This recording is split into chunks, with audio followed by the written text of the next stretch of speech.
अगर आपको ज़िंदगी में बहुत ज़्यादा तरक्की करनी है, बहुत ज़्यादा आगे जाना है, तो आजकल जो एक चीज़ मैं लड़कों के अंदर ऑब्ज़र्व कर रहा हूँ, जो मिस कर रही है, ख़ास तौर पर पाकिस्तानी लड़कों के अंदर, that is risk taking ability. बहुत ज़्यादा सेफ खेलना, कंफर्ट ज़ोन के अंदर रहना, स्पेशली अगर मैं उनकी जॉब्स की बात करूँ कि जहाँ पे बंदा काम कर रहा है, हर सूरत में बस जॉब ना चली जाए। आई डू अंडरस्टैंड, हम हर बंदे को ये फील होता है कि नहीं यार, मेरी जॉब जो है उससे मेरी ऑब्वियसली इनकम आ रही है, मेरी फैमिली डिपेंडेंट है, I completely understand that. But उसको एक हद से ज़्यादा आगे लेवल पे लेके चले जाना कि नहीं बस कुछ भी हो जाए, जॉब में आंच नहीं आनी चाहिए, अच्छी जॉब है, रीजनेबल जॉब है यार, आराम से करते हैं जॉब, कंफर्ट जोन के अंदर बैठे हुए हैं जहाँ ना पे कोई ग्रोथ आ रही है ना कुछ हो रहा है। अगर आपकी सैलरी हर 2 साल के बाद एक जबरदस्त तरीके से आगे नहीं बढ़ रही है, मतलब आप स्विच करके या इंक्रीमेंट से जिस तरीके से भी आपकी प्रमोशन नहीं हो रही है, और अगर आज भी आप स्ट्रगल कर रहे हैं अपने एक्सपेंसेस को मैनेज करने के लिए पाकिस्तान के जिस पे आप रहते हैं, that means you are not growing. That means you have to go out of your comfort zone. जिंदगी में आपने रिस्क लेने हैं, चाहे वो बिजनेस करने का रिस्क हो, चाहे वो अपनी कंफर्टेबल जॉब छोड़ के और वेल सेटल्ड जॉब छोड़ के, चाहे वो बाहर जाने का रिस्क हो। क्योंकि अगर आपने अपने सर्कमस्टेंसेस चेंज करने हैं ना, तो रिस्क लेने के अलावा और कोई दूसरा तरीका नहीं है। अगर आप बैठे रहेंगे कि नहीं यार, पहले जो है ना मेरा ये हो जाए, पहले जब मैं जॉब कर रहा हूँ अचानक ही कोई बंदा आएगा और मुझे जॉब देगा और मुझे बोलेगा, अचानक ही कोई इंटरव्यू कॉल आ जाएगी, नहीं। इंटरव्यू कॉल आती नहीं है, इंटरव्यू निकालना पड़ता है। अपॉर्चुनिटीज निकलती नहीं है, अपॉर्चुनिटीज निकालनी पड़ती हैं। One of the reason I have become so successful in my life, in my career is कि अगर आप मेरे दोस्तों से भी पूछे ना, वो यही कहते हैं कि यार जितनी नबील के अंदर रिस्क टेकिंग एपेटाइट है ना, वो किसी और के अंदर नहीं है। और जिंदगी में मैंने जितने रिस्क लिए हैं ना, ऑब्वियसली फेलियर भी हुए हैं, चैलेंजिंग टाइम्स भी आए, लेकिन हम लोगों ने फेलियर को या चैलेंजिंग टाइम्स को ऐसा बनाया हुआ है कि something that we have to avoid at all cost. और अगर आप चीजों को इसी तरह अवॉइड करते रहेंगे ना, रिस्क नहीं लेंगे ना, कंफर्ट जोन को एक्सपेंड नहीं करेंगे ना, कंफर्ट जोन सॉरी बाहर नहीं निकलेंगे ना, कभी भी जिंदगी में ग्रो नहीं कर सकते।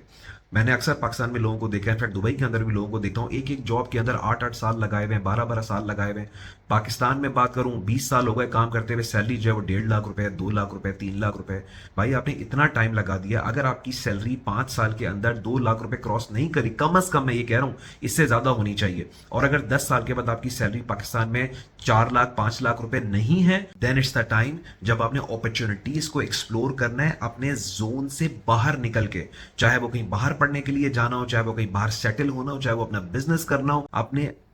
मसले आते हैं यार, रिस्क लेने पड़ते हैं, अपने होराइजन से जो है ना बाहर निकलना पड़ता है। अदरवाइज आप जिंदगी में कभी ग्रो नहीं कर सकते अगर आप स्ट्रेट लाइन के ऊपर चलते रहें। और मैं आजकल जब ये सेशंस देता हूं, मैं देखता हूं यार, मतलब लोग ऑब्वियसली मुझसे इसलिए सेशन लेते हैं कि सर हम ग्रो नहीं कर रहे करियर के अंदर, हमें दुबई में सेटल होना है, या फिर ये है कि हमें पाकिस्तान में कुछ हमें ऐसा करना है कि हम यहीं पर अच्छी जिंदगी गुजारें, तो आप बताएं कि हमें क्या करना चाहिए, और मैं उनको फिर मैं एक्सप्लेन करता हूं कि उनको क्या करना चाहिए। लेकिन जो सबसे कॉमन चीज मैं ऑब्जर्व करता हूं ना, कि रिस्क नहीं लेना, खास तौर पे जॉब के ऊपर। तो नहीं, बस घर वालों ने बोला हुआ कि नहीं यार तुम्हारी जॉब चलती रहे, बस जॉब के ऊपर कोई प्रॉब्लम नहीं आनी चाहिए, बाकी सब सेट है। और जैसे मैंने अभी अपनी पिछली वीडियोस के अंदर भी बताया कि नॉट ऑल डिसीजंस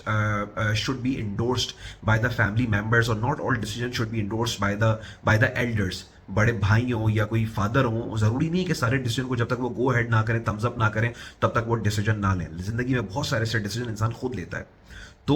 रिस्क लेने की आदत डालें। शुरू में बंदा थोड़ा तकलीफों में जाता है, कभी कभार फेलियर्स आ जाते हैं, चीजें आगे पीछे हो जाती हैं, but there is a way to to to make it happen. एक होता है कैलकुलेटेड रिस्क लेना, कि आपको पता है कि यार अगर लॉस हो भी गया तो मेरा इतना लॉस होगा, and that is a better way of doing it, rather than का पूरा थ्रो कर दें और तमाम चीज जो है ना, अपनी तमाम जितने भी आपके स्टेक्स हैं वो सारे के सारे दाव पे लगा दें। तो मैं बस ये छोटी सी वीडियो में इसलिए बना रहा हूं कि यार रिस्क लेना सीखें। जिंदगी में अगर आप रिस्क नहीं लेंगे ना, कभी भी जिंदगी में आगे नहीं बढ़ सकते। खास तौर पर उन लोगों जिन्होंने वाकई में जबरदस्त पैसे कमाने हैं, जिन्होंने सोच लिया कि अल्लाह ने एक जिंदगी दी है और हमने बेहतरीन तरीके से जो है जिंदगी एंजॉय करनी है, उसके लिए रिस्क लेना, अपने कंफर्ट जोन से बाहर निकलना, अपनी होराइजन्स को ब्रॉड करना, अपनी लिमिट्स को पुश करना इंतहाई जरूरी है।